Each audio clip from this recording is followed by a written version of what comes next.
Already making waves, Emmanuel Macron, perhaps Europe's most dynamic political leader, the former banker turned French president, who so far has had a pretty cordial relationship with President Trump, took the stage to announce this is a big deal. France will no longer sign trade agreements with any country that does not, quote, respect the Paris Climate Accord.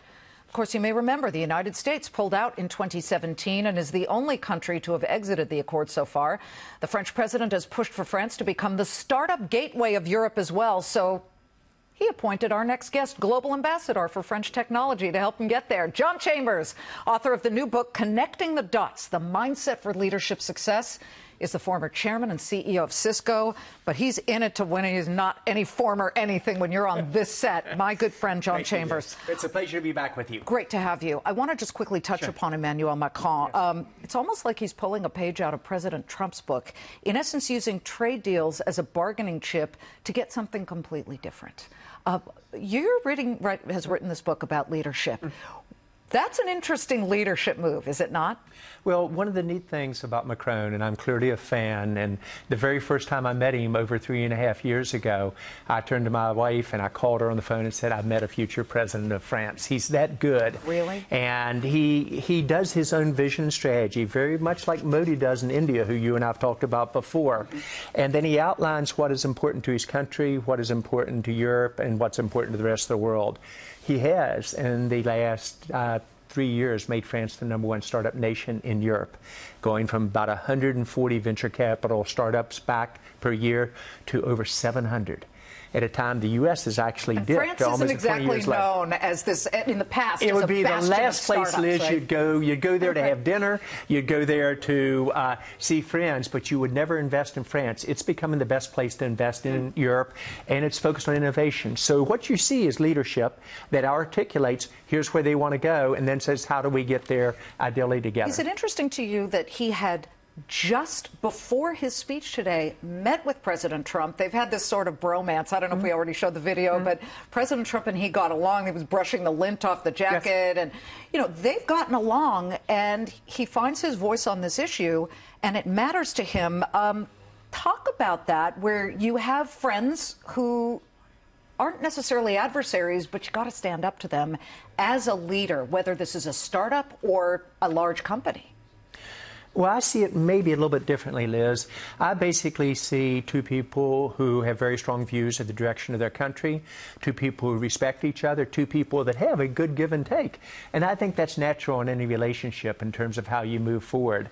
I think it's so important that if you really think about the U.S. as an example, at times France can learn from the U.S. At other times, we can learn from France. Who would have ever dreamed they'd become the startup nation in Europe in just 3 years? And so I think each country has to say, how do they win together? And I think as long as the conversation says, how do we win together? How do you win and how do we win? Then I think we end up with the right outcome. Let me bring it to our viewers. Okay. They are business people. They work at big businesses. They own big businesses, sometimes small businesses. You've opened in this book, Connecting the Dots, what I think is fascinating. And guys, I read a lot of business books, but you've been there. When you came to Cisco back in the 1990s, 1991, it was a $70 million company. When you left years later, it was a $47 billion market cap company. So you speak from what you've experienced and known. Yes. We can put up on the screen, because I want people to glean something from you. Sure. You talk about building while leading. To me, that's very hard. You're trying to lead troops and build at the same time. Disrupt or be disrupted. I get it. You got to constantly change. The third one, biggest mistake. You keep doing the right thing, but for too long. And then don't panic, which we'll get to in a minute. You dealt with all of these. But talk to first the smaller business startup people.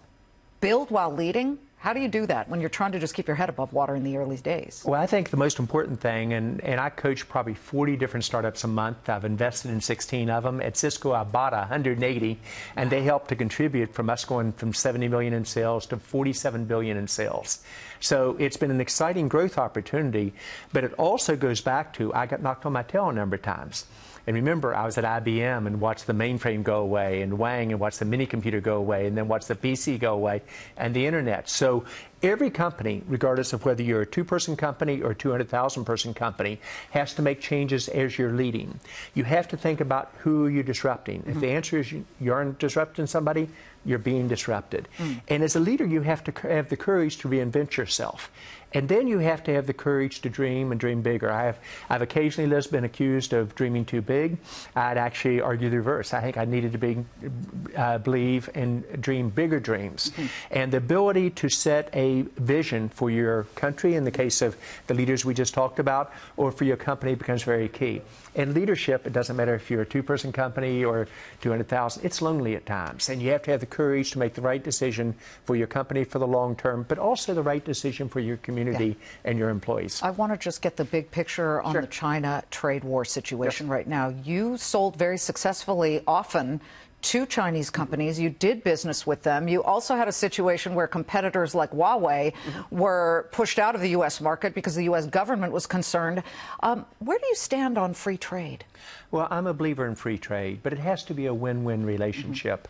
I think if you watch, as an example, what the U.S. has with India, which I think is the most strategic relationship we have in the world, it's one of the reasons I'm honored to be the chairman of the USIndia Strategic Partnership Forum, is how do we not only have free trade between the countries, how do we have the benefit of every citizen in both countries through this?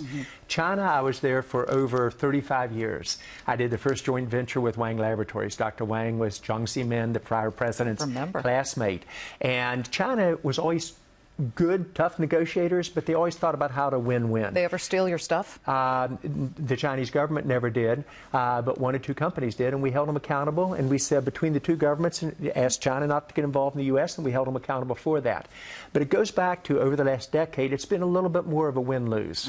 So I think we've got to get this back on course. I think it will, Liz. It's in both countries' best interest to do that, and I think that will happen. The book is called Connecting the Dots, and I'm holding right now one of John's startup companies in which he has invested, Edible Crickets, okay?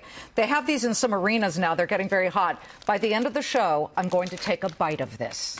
Live on television. John, I love thank you. We're going to open it up. Well, the fun part is also what you're talking about is how do we reinvent ourselves in this country and become the startup nation. Once we decide to move, we can put a person on the moon. We need a national plan to do that. We need to say how do we bring the startups to the southeast and the central part of the nation, the heartland, if you will, not just in Silicon Valley and New York.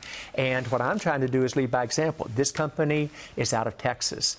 This company, the most secure phone in the world, is out of Arizona. That's beautiful stuff. John Chambers, thank you so much. When we